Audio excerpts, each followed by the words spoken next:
우리가 종종 신념을 믿음이라고 좀 착각할 때가 굉장히 많아요. 내가 느끼는 감정, 내가 느끼는 그 느낌, 그리고 머릿속에 어떤 생각들이 거기서 뭔가 확신이 들어서 그걸로 인한 행동이 믿음이라고는 하지만 성경은 그 믿음을 전혀 다르게 얘기하고 있거든요. 믿음은 내가 살아가는 것이 아니라 내가 죽고 예수 그리스도로 사는 거예요. 딱 깨놓고 요즘에 그 젊은 청년들 교회 나오나요? 교회 안 나오잖아요. 대한민국에서 기독교가 퍼센테이지로는 가장 많아요. 그런데 그 나이대가 다 어르신들 쪽이란 말이에요. 50대, 60대, 70대, 80대, 90대. 젊은 친구들은 지금 5% 될까요? 기독교의 미전도 국가의 그 기준이 5%라고 해요. 근데 한국 전체로 보면 가장 규모가 큰 종교가 기독교죠. 그런데 청년들을 보면 기독교가 미존도 국가인 거예요. 근데 왜 그럴까요? 왜 부모님하고 할머니, 할아버지 세대는 믿음이 좋은데 왜 청년들은 그 믿음을 대를 이어나가지 못할까요? 괴리감 때문인 것 같아요. 교회에서 보여지는 엄마 아빠가 집에서 엄마 아빠하고 틀린 거예요. 권사님 안녕하세요. 장로님 안녕하세요. 할렐루야. 막 눈물 흘리고 막 찬양하는데 집에 가면 야, 너 공부 안 하니? 학원 안 가? 너 이래서 살 수 있겠어? 너 지금 대학 이렇게 가면 너 지금 돈 벌 수 있겠니? 잘 생각해 보세요. 아이들이 성경 공부 어릴 때부터 주일 학교 때부터 주구장창 성경 공부 하잖아요. 막 거기서는 뛰어놀고 재밌게 놀고 말씀 듣고 부모님이 하는 거 보고 그다음에 주일학교 선생님들 하는 거 보고 행사 보고 근데 안 가, 안 와. 틀리거든요. 아이들은 알거든요. 그런데 제 얘기를 한번 해보면 제가 정말 그랬던 것 같아요. 누구보다도 교회 가서 목사님 말씀 잘 듣고 메모하고 그다음에 뭐 모임 가서 고백 나누면 말 논리 있게 막 얘기하고 그다음에 11조 헌금 제가 어떨 진짜 많이 헌금할 때는 1년에 11조와 헌금을 다 합치니까 저 그냥 월급쟁이거든요. 사업 안 하고 한 3천만 원, 4천만 원이 넘는 거예요. 많이 할 때는 진짜 4천만 원이 넘었던 것 같아요. 뭐 많잖아요. 뭐 건축헌금, 그다음에 11조, 주일헌금, 부활절헌금, 특세헌금, 얼마나 많아요. 또 중간에 뭐 교회에서 또 불우한 사람들 돕는다고 하면 또 내고 또 내고 거기다가 또 저는 또 일천번제가 사실 성경에서 그 의미가 아닌데 1000일 동안 매일 헌금을 했던 거예요. 근데 그거를 또 자랑을 해요.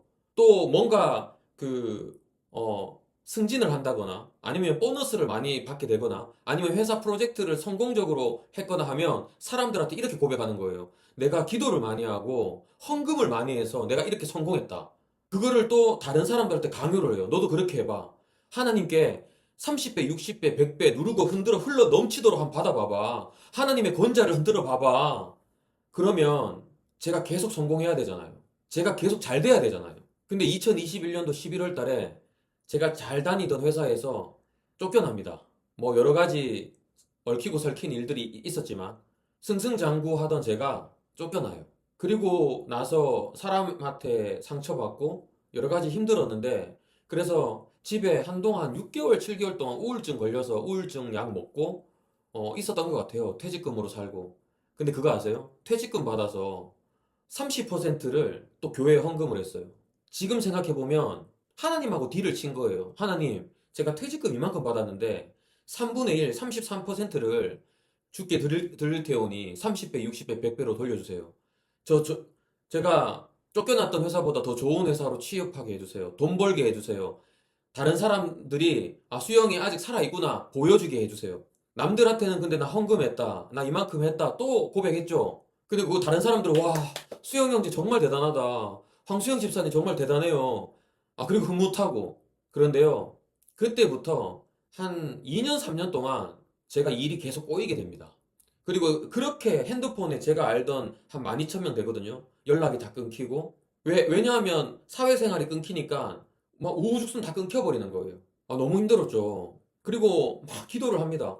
기도를 하다 안 되니까 제가 노트를 여러 권 샀어요. 그 노트에다가 볼펜을 제가 거의 한 70자, 50자루 정도 썼을까요? 모나미 볼펜? 막 밤새도록 종이에다가 기도를 쓰는 거예요. 그리고 그 기도 노트를 또 자랑스럽게 사진을 찍고 뭔가를 나의 노력, 나의 신념으로 믿음을 계속 행하려고 했던 것 같아요. 말씀도 계속 봤죠. 성경도 계속 봤죠. 그런데 하나님은 계속 조용하시더라고요.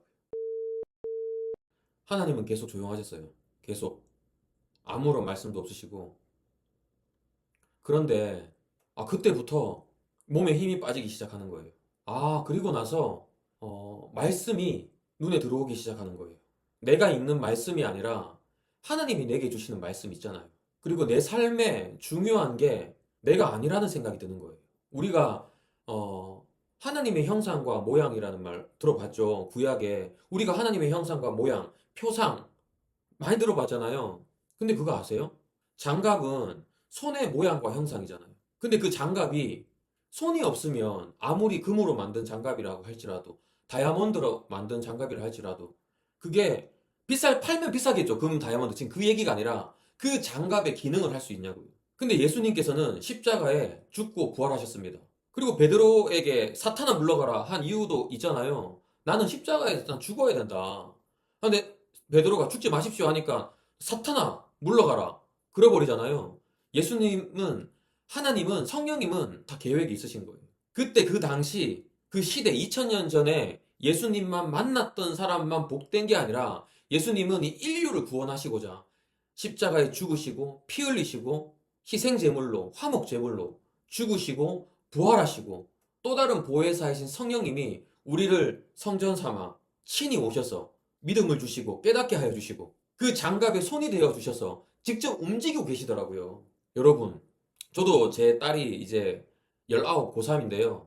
부모님들이 원하는 게 항상 요셉이잖아요. 총리가 됐으면 좋겠다. 명석해서 성공했으면 좋겠다. 그런데 그거 혹시 아세요? 그러면 자녀들을 요셉처럼 노예로 팔리게 하고 감옥에 갇히게 하고 그럴 용기 있으신가요? 근데 우리가 그걸 아셔야 돼요. 요셉이 형들에게 미움을 받아서 애굽에 팔려가잖아요. 그리고 노예가 되잖아요. 그리고 감옥에 갇히잖아요. 그런데 결론은 뭐예요? 가나안에 있는 우리 히브리 족속 그 족장들이 국가가 되기 위해서 요셉이 씨앗으로 삼은 거예요. 하나님의 계획이었던 거죠. 제가 이 말씀을 왜 드리냐면 고난이 오고 고통이 오고 실패가 오잖아요. 하나님 이거 해결해 주세요. 그 기도가 나오면 안 돼요. 하나님이 원하시는 뜻이 뭔가요? 요셉이 노예가 된 것처럼 그리고 감옥에 계속 하염없이 갇혀 있다가 그리고 그 애굽 왕의 그 꿈을 해석하기 위해 그 관원장에 의해서 다시 생각이 나서 불려들여서 그 꿈을 해석을 하게 되고 그리고 애굽의 총리가 되잖아요. 근데 그게 하나님의 뜻이거든요. 애굽 왕이 꿈꿀 때까지 요셉은 스탠바인 거예요. 그리고 그 관원장이 애굽 왕의 꿈을 해석할 수 없고 고민할 때 그때 생각이 날 때까지 기억을 잊혀질 때까지 하나님의 뜻인 거예요. 기도를 많이 해서 그 노예에서 해방이 돼서 총리가 된 게 아니라 하나님의 꿈과 하나님의 계획은 족장이었던 그 히브리 족속 그 믿음의 그 후손이 그 족장의 시대에서 그 국가 그 수많은 장대 출애굽기 하기 위해서 국가로 나가기 위한 그 많은 민족을 만들기 위해서 애굽에 씨앗으로 요셉을 심었던 거예요. 하나님의 계획인 거죠. 하나님은 실패 가운데 속에서 나를 사용하시려고 하시는구나. 그리고 나의 영혼 육은 구원받았지만 이 지정의가 있는 이 혼을 훈련시키고 성화시키려고 하시는구나. 나를 또 누군가에게 보내줘서 누군가에게 그 쓰러진 그 십자가를 세우는 데 있어서 나의 실패를 사용하시려고 하시는구나. 그 생각이 들더라고요. 그리고 내가 믿을 건 나의 생각을 믿으면 안 되는구나. 자, 여러분 잘 생각해 보세요. 여러분 지식이 맞나요? 제가 태어난 곳, 제가 살고 있는 곳, 제가 지금 현재 아파트에 거주하고 있지만 이 지역사회 커뮤니티에 살고 있는 이 지역사회 이게 다잖아요. 서울로 출근했다가 제가 일산에 사는데 다시 일산에 오게 되고 그 반복적인 삶, 그 한정적인 사람들, 반복되는 일적인 그 지혜, 지식 그 안에서 내가 이해하는 그런 성경 말씀을 믿을 수 있을까? 정말 너무 무섭더라고요. 3살, 4살 우리 딸한테 칼을 줬을 때 그 칼을 온전히 사용할 수 있을까? 하나님을 온전히 알 수 있는 유일한 길은 내 생각과 감정과 느낌이 아니라 말씀과 성경이구나. 하나님을 알 수 있는 건 말씀과 성경인 거예요. 이거 진짜 오해하지 마세요. 목사님들을 너무 신뢰하지 마세요. 목사님들은 저는 존경할 대상인 건 맞아요. 믿음의 대상은 하나님이에요. 성경 말씀이라고요. 하나님을 온전하게 알 수 있는 그 성경 말씀. 목사님들은 그 성경 말씀을 우리가 잘 이해하고 그리고 잘 믿을 수 있도록 예배당에서 예배를 인도하고 말씀을 전하는 분이에요. 목회자의 역할이 있는 거고 성도의 역할이 있는 거예요. 우리는 예수 그리스도께서 머리가 되신 주님의 한 몸 된 교회인 거잖아요. 누군가는 손의 역할, 누군가는 심장의 역할, 누군가는 눈의 역할, 누군가는 입의 역할인 거지 목회자의 역할과 성도의 역할인 거예요. 그래서 목회자들을 너무 신뢰는 하지 마세요. 하지만 존경은 해야 돼요. 그분들이 말씀을 전하고 있으니까요. 우리는 그 말씀 전한 걸 보고 듣고 그리고 성경의 말씀을 다시 창념하고 하나님한테 계속 기도하면서 우리 인생을 살아가면서 성화되는 과정 속에 우리는 마지막까지 한 영혼을 살리기 위해 이 땅 가운데 속에 복음을 전하기 위해 살아가는 거잖아요. 여러분, 믿음과 신념은 종이 한 장 차이인 건 맞아요. 믿음도 강한 의지를 가지고 신념을 가지고 하는 건 맞죠. 하지만 이게 어느 순간 내가 살아나서 믿음을 갉아먹어요. 시기 질투를 해요. 내가 드러나기를 바라는 거예요. 내가 잘나기를 바라는 거예요. 제가 3년간 5년간 깨지고 나서 경험한 거예요. 제 아내한테 너무 미안하더라고요. 제 딸한테 너무 미안하더라고요. 아내와 또는 남편과 관계가 좋으시나요? 예수 그리스도께서 가르쳐 주신 그 예수님의 십자가의 사랑으로 남편을 사랑하시나요? 아내를 사랑하시나요? 딸을, 아들을, 우리 자녀들을 복음으로 계속 가르쳐 주고 있나요? 그리고 복음의 그 사랑으로 인도하고 있나요? 공부 안 하고 그러면 대학 못 가면 앞으로 취업도 안 되고 결혼도 못 한다고 그렇게 다그치고 있진 않나요? 우리 삶이 변화가 이루어지는 게 지금 곰곰이 잘 생각해 보십시오. 교회에서의 생활과 가정에 와서 부부와 자녀와의 그 관계 가운데서의 생활과 똑같은지 대부분 다를 거예요. 저도 달랐어요. 지금도 똑같진 않아요. 그런데 지금은 정말 아내에게 복음적으로 감사와 사랑을 전하려고 노력을 하고 우리 딸에게도 복음과 그 사랑과 그 소망으로 계속 꿈과 희망을 주고 성경의 그 말씀의 비전을 심어주고 기다려주고 이해시키려고 정말 큰 소리 치는 게 아니라 정말 사랑으로 말하려고 노력을 많이 하고 있어요. 직장에서도 마찬가지죠. 뭔가 서로 트러블이 생기거나 싫은 사람이 있으면 그때는 세상 사람들하고 똑같이 화를 내고 다그치고 논리적으로 이기려고 했는데 지금은 그 자리를 잠시 피하고 그리고 기도하고 그리고 제가 손해를 보더라도 하나님이 나와 함께 한다. 성경 말씀대로 또 다른 보혜사께서 성령의 인을 치시고 나와 함께 함을 성경을 믿는 거예요. 성경을 믿고 기다리는 거죠. 지금은 내가 손해를 보지만 하나님이 이걸 보고 계셔. 그리고 내가 묵묵하게 내일 해야지. 왜냐하면 그들에게 그리스도인이 어떤 사람인지를 제대로 알려주고 싶더라고요. 그리고 또는 그들이 힘들 때 복음으로 나에게 질문을 할 수 있잖아요. 그들이 좌절할 때 제가 그들에게 하나님의 말씀을 전할 수 있잖아요. 왜냐하면 그들과의 관계에 골이 없으니까요. 그렇게 생각하니까 조금 회사에서 사회생활 하는 데 있어서 내가 조금 손해를 보더라도 그냥 입을 닫고 참아요. 그리고 기도를 하고 저의 할 일을 묵묵하게 하는 사람이 됐습니다. 저는 그게 믿음인 것 같아요. 사도 바울이 혹시 그런 얘기 했잖아요. 내가 매일 죽노라. 내가 매일 죽는 게 그거 있잖아요. 아, 나는 성경을 보니까 나는 내가 매일 죽어야 돼. 그래, 내가 하나님의 말씀대로 살고 십자가를 짊어지고 내가 매일 죽어야 돼. 그게 아니에요.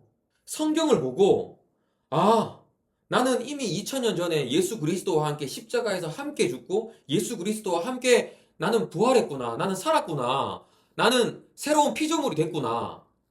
나는 새로운 피조물이 됐구나. 성경을 믿는 거예요. 아, 나는 2000년 전에 죽었구나. 아, 이 성경에 이렇게 나와 있구나. 그거를 믿는 거예요. 그게 내가 매일 죽노라예요. 내가 죽는 게 아니라 성경을 믿는 게 매일 죽는 거라고요. 하나님이 말씀하신, 사도 바울이 해석해서 말씀하신. 끝으로, 12제자는 예수 그리스도와 늘 함께 있었잖아요. 근데 사도 바울은 예수 그리스도를 믿는 사람들을 죽이러 다녔습니다. 잡으러 다녔습니다. 끝장내려고 다녔습니다. 그 예수쟁이들을 죽이려고 다닐 때 하나님을 만나잖아요. 성령님을 보잖아요. 그거 어떻게 해석하나요? 열심히 막 거룩하게 돼서 된 게 아니라 죽이려고 다니다가 하나님을 만났잖아요. 우리도 마찬가지예요. 우리도 늘 예수 그리스도를 부인하잖아요. 말씀대로 살진 않잖아요. 하지만 하나님을 만났잖아요. 누가요? 예수님이 오셨잖아요. 내가 믿는 게 아니라 예수님이 오셔서 믿은 거잖아요. 말씀을 의지하는 삶이 그것이 믿음이더라고요. 항상 기뻐하라, 쉬지 말고 기도하라. 그거 실천할 수 있으세요? 그런데 말씀을 보면 기쁨이 와요. 말씀을 보면 감사가 와요. 그리고 말씀을 보면 나도 모르게 주여 기도가 나와요. 말씀을 보면 항상 기뻐하라, 쉬지 말고 기도하라, 범사에 감사하라가 돼요. 말씀을 사모하세요. 요즘에 힘드시죠? 돈 문제, 자녀 문제, 건강 문제, 그거를 해결해 달라고 기도하지 마세요. 하나님이 이미 여러분과 함께 계시잖아요. 하나님이 이미 다 알고 계신다고요. 이 영상을 보시는 분들은 말씀에 사로잡혀 감사함으로 기뻐하며 기도가 나올 거예요. 그리고 하나님의 때에 이미 해결해 주셨습니다. 이미. 그리고 아직 재림 예수 그리스도께서 안 오셨잖아요. 소망해야죠. 심판의 날은 우리는 두렵지 않습니다. 우리는 이미 죽었잖아요. 그리고 이 육신은 회칠한 무덤으로 가고 있잖아요. 영은 이미 구원받았잖아요. 우리의 혼은 매일 훈련받고 있잖아요. 하나님은 살아계시고 여러분과 함께 계십니다. 말씀에 창념하여 우리 믿음으로 가요. 그게 믿음이더라고요. 다음에 또 뵙겠습니다. 화이팅입니다.